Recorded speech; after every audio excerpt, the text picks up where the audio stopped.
Imagine, if you would, for a moment, you're 7 years old and going back to school for the first time in almost 6 months. You know everything is different out there, even if you don't understand why.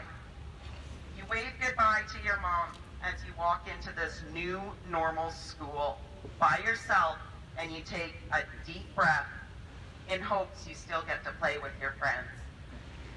You are marched single file down the hall with one-way arrows while being told to keep your distance from your friends.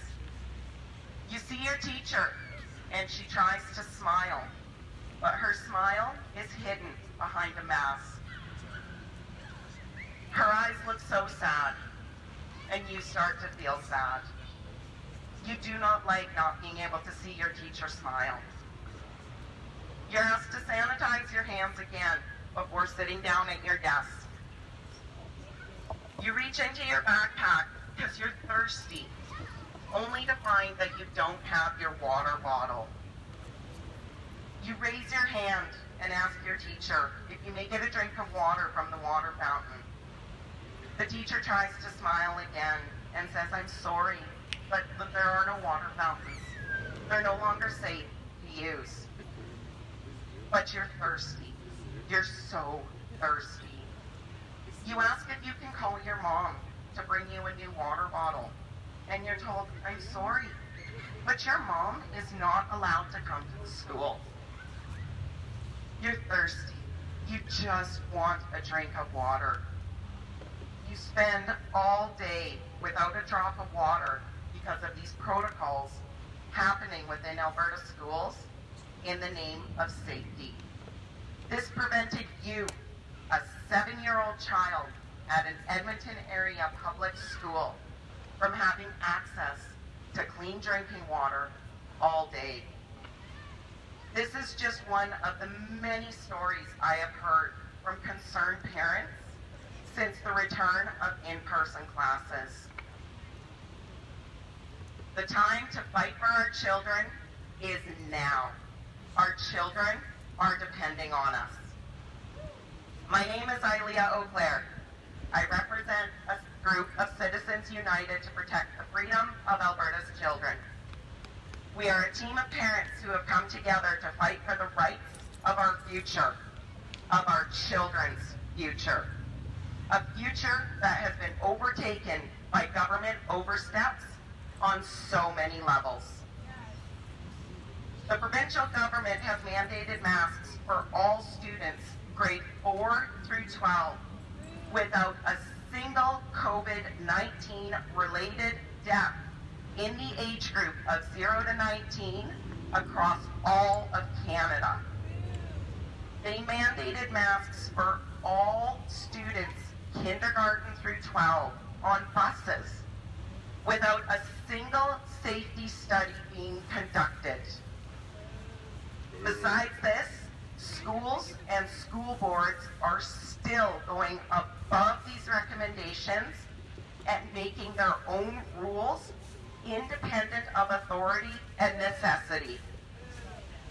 Today, we fight for all students at Elk Island and Grand Prairie Public Schools, where they have mandated masks at all times for all students, kindergarten through grade 12.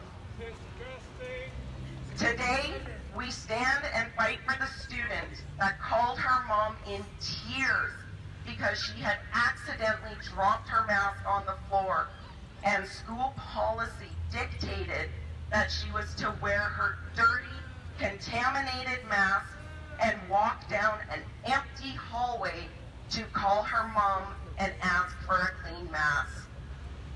The time has come to demand better for our children and expose the blatant human rights violations happening within Alberta schools.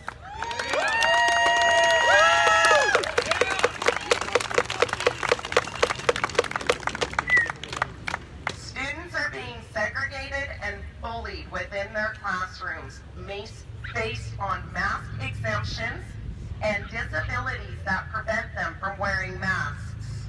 Classrooms have fought so hard to keep these detrimental and long-term damages at bay, and these are classrooms we used to trust. Today, we stand with the type 1 diabetic from the Calgary French Immersion School, who has researched masks for himself, discovered his own personal health risks, has provided medical exemption forms to the schools, and is still being forced to wear a mask all day. Today, we stand with the grade 9 student with cerebral palsy, whose parents were told the only way that their daughter would receive an education as well as a mask exemption was to have her segregated and alone in a separate room, treated as though she is a danger to others and caged like an animal. The psychological effects this is having on our children is profound. All of this is happening right here in Alberta in the name of safety and health. Our health officials are failing us. They are failing our children.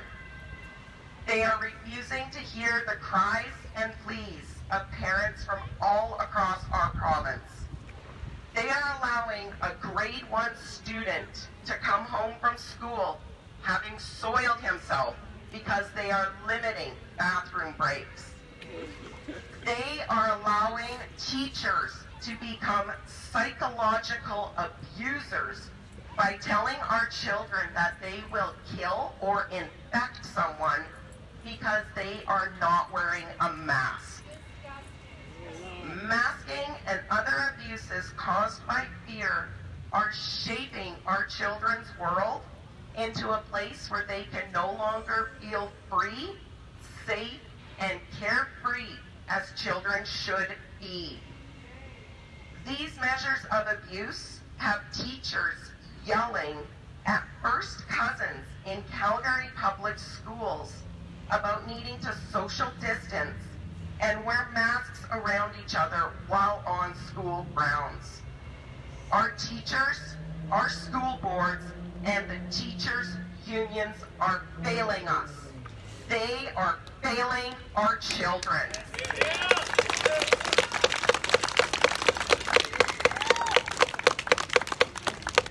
There have been 0 studies conducted that masking our children for extended periods of time is safe or that it will not hinder proper lung growth.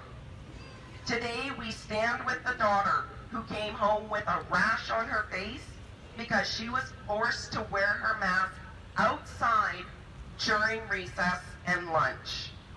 Today, we fight for the 6-year-old from Edmonton Catholic School Board who spent the weekend with a bacterial infection from having to wear a mask all day. Stupid. Alberta's own education website states that students, parents, and school authorities alike have responsibility for ensuring welcoming, caring, respectful, and safe learning environments. A learning environment that respects diversity and nurtures a sense of belonging and a positive sense of self.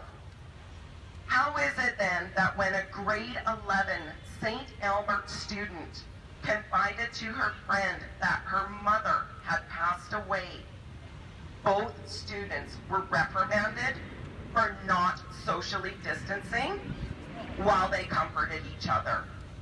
Where has the humanity gone? Just left.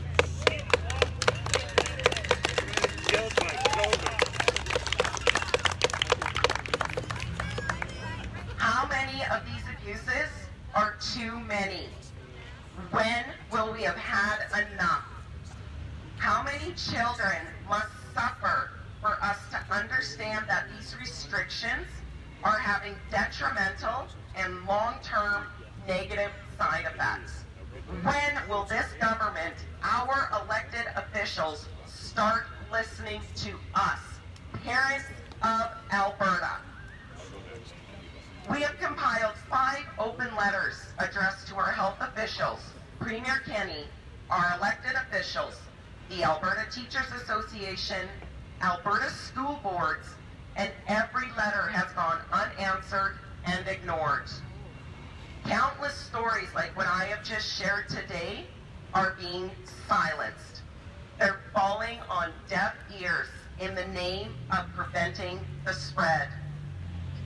I stand before you today as we unite in this fight to unmask our children, to restore their freedom of association with their peers, and to advocate for all of them so they no longer need to live in a world of fear. Please, I'm asking to join us at the Facebook page, Protecting the Freedom of Alberta Children. Our voices must be heard, and we will never stop fighting for the children.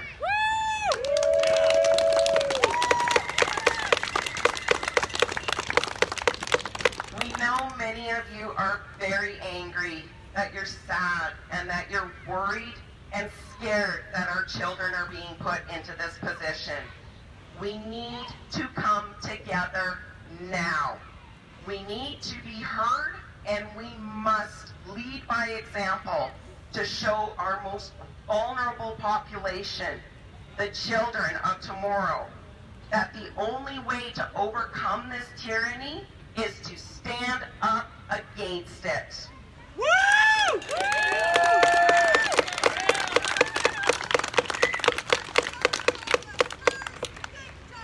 We are asking to join us now to put a call to action out to all Alberta parents, your friends, your family, your neighbors, and your colleagues, and ask them to speak out.